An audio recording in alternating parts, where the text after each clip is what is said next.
A new Silk Road or a spider's web. In 2013, long back, China launched a bold vision, the Belt and Road Initiative.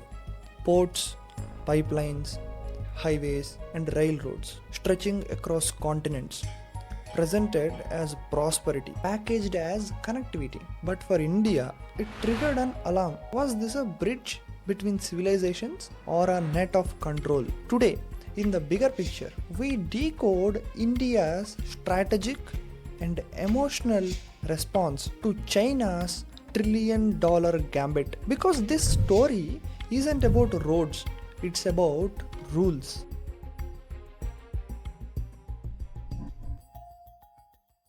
The BRI is China's flagship strategy. On the surface, it's about trade and development. In reality, it's about reach. 6 massive corridors, 150 plus countries, $41 trillion in GDP, and nearly 2/3 of world's population.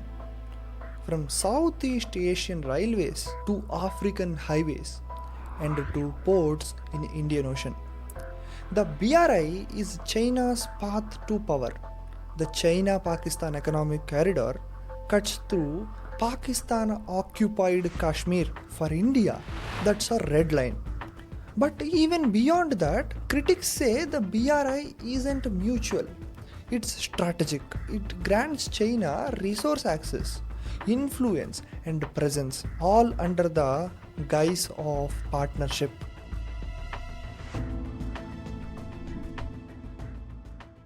India said no from day one, not just because of CPEC, but because of principle. China didn't consult, didn't collaborate, didn't compromise. The BRI violated Indian sovereignty and went against the spirit of international norms. Projects like Hambantota Port in Sri Lanka, a port handed over to China for 99 years lease by Sri Lanka's government. India believes connectivity must be transparent, inclusive, respectful of local ownership. And the BRI fails that particular test.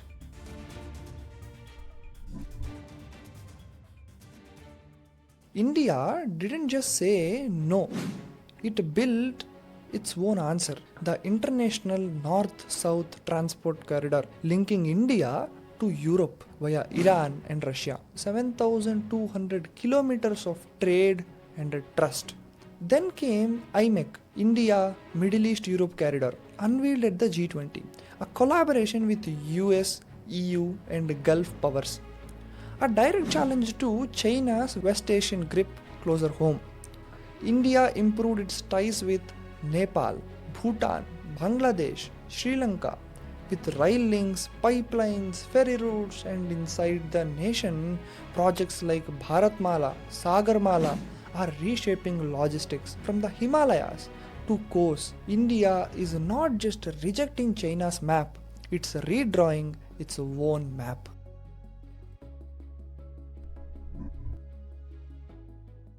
China lends to any country in the world very easily, but also collects heavily. The debt trap debate is not paranoia, it's a reality. Sri Lanka defaulted, so did Zambia, Kenya, Maldives, Laos, all carry heavy Chinese debt. India sees the pattern. Loan, default, concession, ports, grids, military access. And every contract changes regional balance. China calls it cooperation, India calls it caution. When you find some time, look at the map. Gwadar, Hambantota, Chittagong, Chinese backed ports encircling India. This isn't trade, it's a tactically calculated access. A maritime. It is called as string of pearls that could become a military noose. India's response to it? Stronger naval ties. Malabar exercise with Japan, USA and Australia. Bilateral defense deals with France and ASEAN. India is not matching aggression, it is preempting it.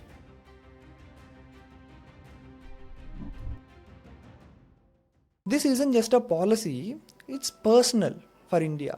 The BRI feels like bypass, a plan drawn without its consent.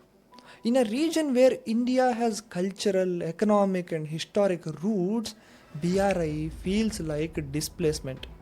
But India didn't buckle anytime. It refused to attend BRI forums. It defended sovereignty openly and chose patience over provocation. It's a quiet defiance, rooted in dignity, not drama.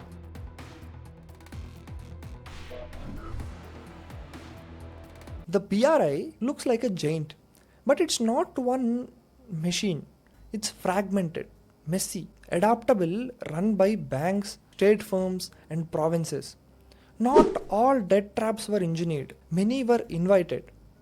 And not every BRI partner is Beijing's puppet. Countries do play smart sometimes. They leverage, bargain, balance. India's challenge to outthink, not outspend, to offer dignity where China offers dependence. We should select such countries who needs dignity, not dependence. The BRI is evolving. It's now greener, smaller, smarter, focused on digital corridors, smart cities, clean energy. India must evolve too. We should learn something from BRI. Its corridors must be credible. Its promises deliverable, human. Partnerships with Africa, ASEAN, Central Asia must be deep, not just diplomatic. India cannot oppose BRI, it must offer a better option. One rooted in fairness and future. The BRI is China's dream, but it's everyone else's reality. India's response, measured, multidimensional, driven by values. Because in the end, this isn't just about only infrastructure. It is about influence, and India's stand may redefine Asia's map. This is the bigger picture today, and in this story, India's role is not to resist, it is to reimagine, to lead, not through dominance, but through dignity. 200 years of colonization, and yet we line up for UK visas. August 15th, 1947, India won her freedom. The British flag came down, but a different flag stayed. A shadow, not one of politics, but of memory, of conditioning, of longing. More than 75 years later, over 500,000 Indians apply for UK visas every year. British universities are flooded with Indian students. Families still celebrate a London return like a medal of pride. The British Empire may be gone from our soil, but is it gone from our minds?